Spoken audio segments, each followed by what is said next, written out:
Tune in to Sports 360 with Ahmed Hamad. Hello and welcome to Sports 360, and I'm your host Ahmed Ahmad. News Pakistan versus West Indies, first cricket test match of the two-match series. और कल a double blow from Mohammad Abbas at the close of play uh, brought back Pakistan back into the game by capturing two quick wickets. Earlier, West Indies won the toss and put Pakistan into bat. Uh, ऐसी pitch जिस पे lateral movement बहुत ज़्यादा हो रही थी, हमने ये देखा कि बैटिंग करना कोई इतना आसान नहीं था और हमारे ओपनर्स जो हमें पता है कि कोई इतनी अच्छी फॉर्म लेकर नहीं आए।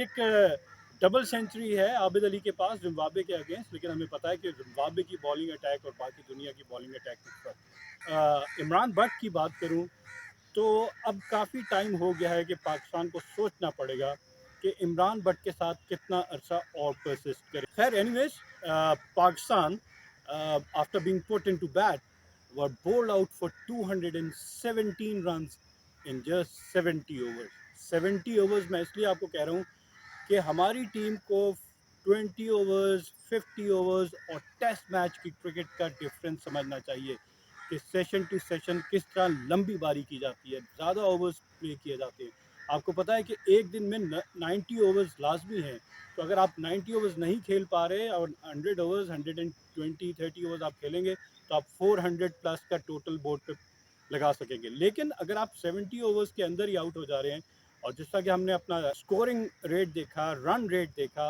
वो था जस्ट 3, और वो भी क्यों कि एंड में आके फ़हीम अशरफ और रिजवान और फवाद आलम ने थोड़ी सी बाउंड्रीज लगाई। अदरवाइज हमारा 1.75 रन रेट चल रहा था, जो कि टेस्ट मैच में बिल्कुल भी नहीं एक्सेप्टेबल।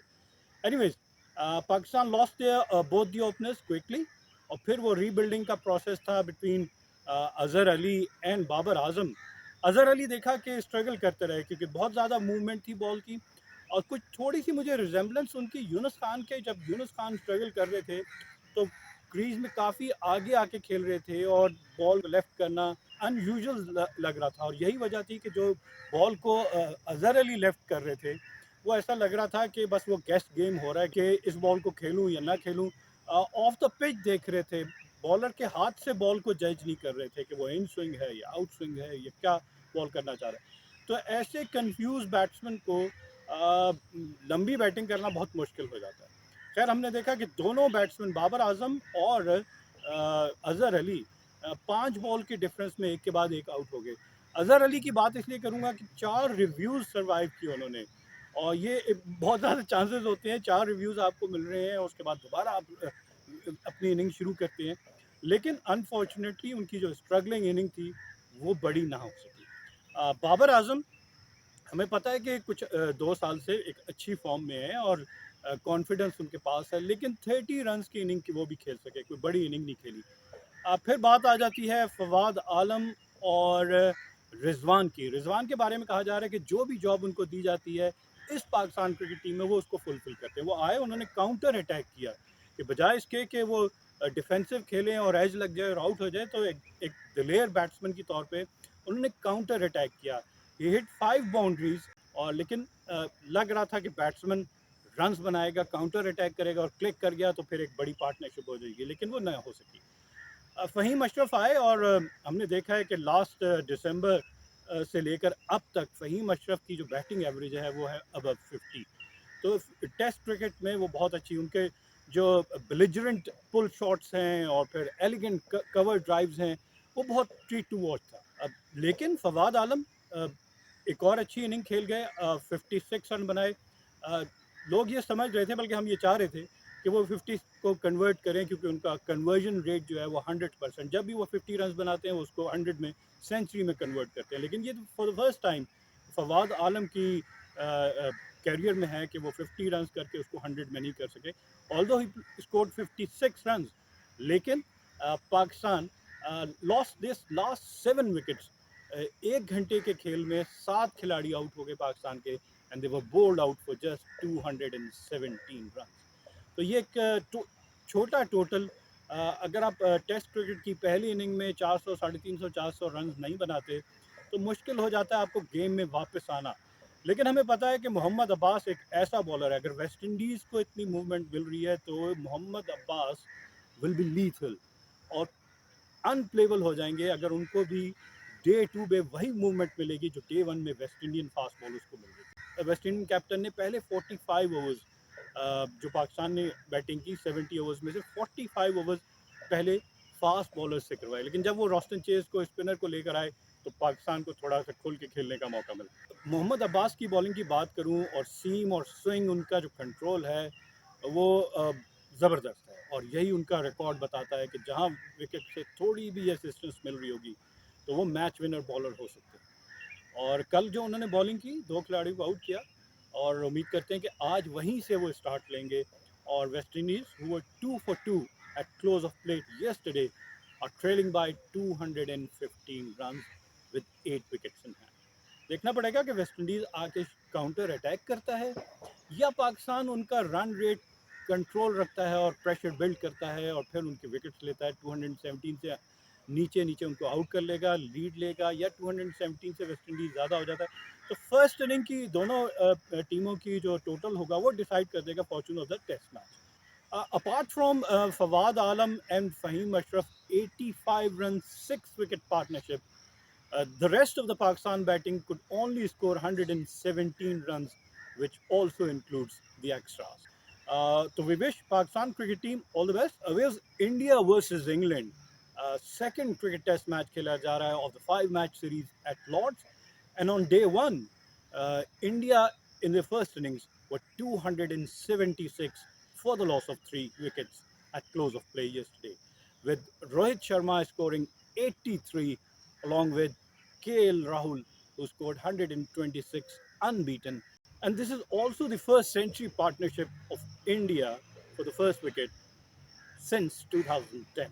इंडिया की बैटिंग अगर मैं केएल राहुल और रोहित शर्मा की बात करूं, रोहित शर्मा हमें पता है earlier on planted his leg और उसके बाद से खेलना शुरू कर देते, तो जो लेफ्ट आर्म फास्ट बॉलर है या जो भी राइट आर्म फास्ट बॉलर है, अगर उनको स्टंप्स में टारगेट करे तो लेग बिफोर के बहुत ज़्यादा चांसेस होते हैं। वही देखा कि हमने शुरू में सैम करन ने उनको थोड़ा सा डिस्टर्ब किया क्योंकि Sam Curran left arm fast bowler और जिस तरह के बॉल को अंदर लेकर आते हैं राइट हैंडेड बैट्समैन को, तो ट्रेवल करना शुरू किया। लेकिन within I guess 5 to 10 minutes Rohit Sharma ने एक अपना प्लान बनाया कि वो क्रीज से बाहर निकल के खेलना शुरू किया, फिर उन्होंने एक कवर्स में ड्राइव लगाया एक पॉइंट पे और फिर उन्होंने फ्लिक किया बीच में से, क्योंकि उनकी आई इतनी अच्छी है कि उन्होंने प्रेशर अपने ऊपर से हटा दिया। उसके बाद से वो सेटल हो गए, जब कॉन्फिडेंस आ गया तो फिर वो सेटल हो गए।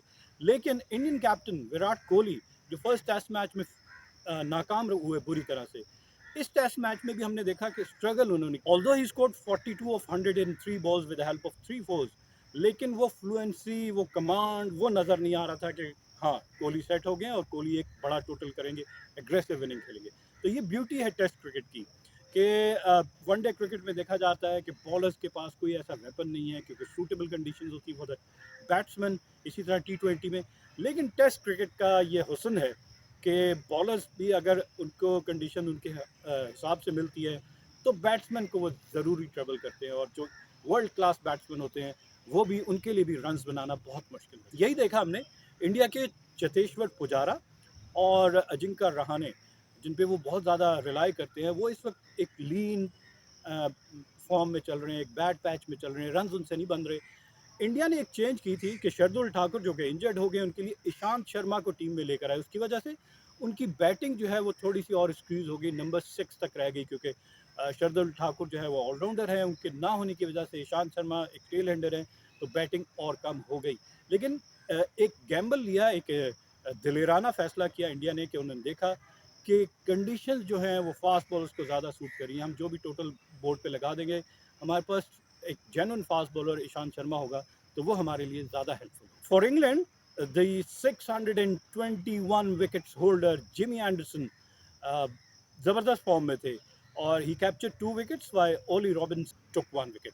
और जिमी एंडरसन क्या आर्ट है, एक इतनी एज होने के बाद भी बॉल का ज़बरदस्त कंट्रोल, बैट्समैन को ज़्यादा खिलाते हैं, nagging line in length, off stump और ऑफ स्टम्प के बाद से कॉरिडोर ऑफ अनसर्टेनिटी। ज़्यादातर बैट्समैन ने जब भी आप इनिंग शुरू करने जाएंगे और आपको जब तक आई सेट नहीं होगी, अगर आपको इन एरियाज़ में बॉल की जाए, बहुत ज़्यादा चांसेस होते हैं कि आप निक करें और स्लिप में कैच आउट हो गए। और English condition as we all know कि बॉल सारा दिन वॉबल करता रहता है। यहाँ पे अगर सब कॉन्टिनेंट के बैट्समैन को टारगेट किया जाए तो जाहिर है कि वो निक करते हैं और स्लिप में out. The 5-match series between the two teams is level at the moment with 0-0। Obviously कोई टीम मैच नहीं जीती, पहला टेस्ट मैच ड्रॉ हो गया था और ये दूसरा टेस्ट मैच है। देखते हैं कि इंडिया जीता है या इंग्लैंड जीता है और सीरीज में लीड लेता है। वर्ल्ड टेस्ट चैंपियनशिप का सेकंड लेग स्टार्ट हो चुका है और देखते हैं कि इसमें कौन कौन सी टीमें विक्ट्री से स्टार्ट करती हैं और पॉइंट्स गेन करती हैं और लेडर पे ऊपर जाती हैं। On this note, we come to the end of our show. Till our next program, it's goodbye from Sports 360. Keep on watching Sports 360 with Ahmed Hamad for latest news, views, and interviews of sports personalities from around the world.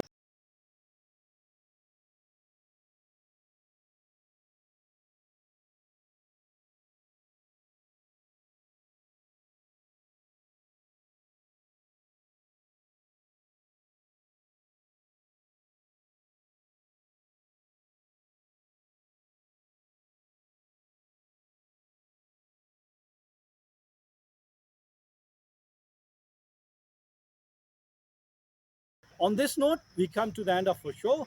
Till our next program, it's goodbye from Sports 360.